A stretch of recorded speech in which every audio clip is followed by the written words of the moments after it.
নমস্কার, news 18 Bangla news room live নিয়ে আপনাদের সঙ্গে রয়েছে আমি তমশ্রী। শুরুতেই যে খবরের দিকে নজর রাখবো, জামিন অযোগ্য ধারায় স্থগিতাদেশ। সন্দেশখালীর বিজেপি নেতা পিয়ালি দাসকে জেল মুক্তির নির্দেশ সিঙ্গেল বেঞ্চের। ব্যক্তিগত বন্ডে মুক্তির নির্দেশ দিয়েছেন বিচারপতি জয় সেনগুপ্ত।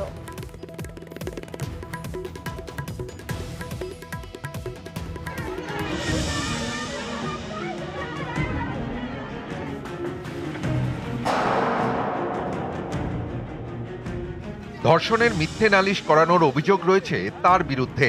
মঙ্গলবার বসিরহাট আদালতে আত্মসমর্পণ করেন সন্দেশখালীর বিজেপি নেতা পিয়ালি দাস। তারপর থেকে জেল হেফাজতেই ছিলেন তিনি। এই পিয়ালির বিরুদ্ধে করা এফআইআরে জামিন অযোগ্য ধারায় স্থগিতাদেশ জারি করে তাকে জেল মুক্তির নির্দেশ দিলেন বিচারপতি জয় সেনগুপ্ত। শুক্রবার এই নির্দেশ দিতে গিয়ে বিচারপতি জয় সেনগুপ্ত বলেন, পিয়ালি দাসের বিরুদ্ধে জামিন অযোগ্য ধারায় আনা অভিযোগ ভিত্তিহীন। হুমকি দিয়ে অভিযোগ প্রত্যাহারের মতো বিষয়ে সিআরপিসির 195 এ ধারা কার্যকর হয় না। একটি মামলার প্রেক্ষিতে এ নিয়ে গাইডলাইন তৈরি করে দিয়েছে সুপ্রিম কোর্ট। সেই গাইডলাইন বিরোধী পদক্ষেপ করা হয়েছে পিয়ালি দাসের ক্ষেত্রে। পিয়ালি দাসের বাড়ির দেওয়ালে সাঁটানো নোটিশের ভিত্তিতে যে মামলা শুরু হয়েছে সেটা চলবে। এই মামলায় সমস্ত ধারা জামিনযোগ্য, তাই পিয়ালিকে গ্রেফতার করা বা তাকে জেল হেফাজতে পাঠানোর প্রয়োজনীয়তা নেই। এরপরই ব্যক্তিগত বন্ডে পিয়ালি দাসকে দ্রুত জেল মুক্তির নির্দেশ দেন বিচারপতি জয় সেনগুপ্ত।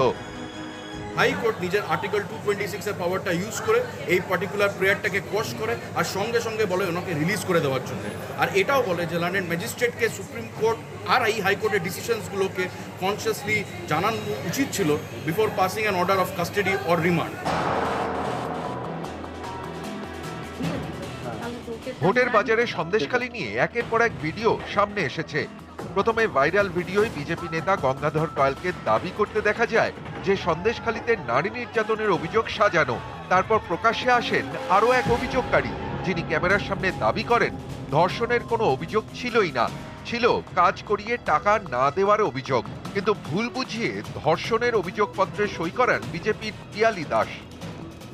উনি অভিযোগ বলে যে আমি রান্না করে টাকা পাইনি। বলছে ঠিক আছে, খাতা কাগজ দিয়েছে, উনি সই করুন। বলতে উনি সই করেছে। পরের করে জানতে পারলাম যে উনি 4-5 জনের নামে কেস করেছে, যে আমাদের মধ্যরাতে এসে যে রেপ করতো বা আমাদের গালিগালাজ দিত, আমাদের রাত্রে পাঠিয়ে বসে তুলে নিয়ে যেত।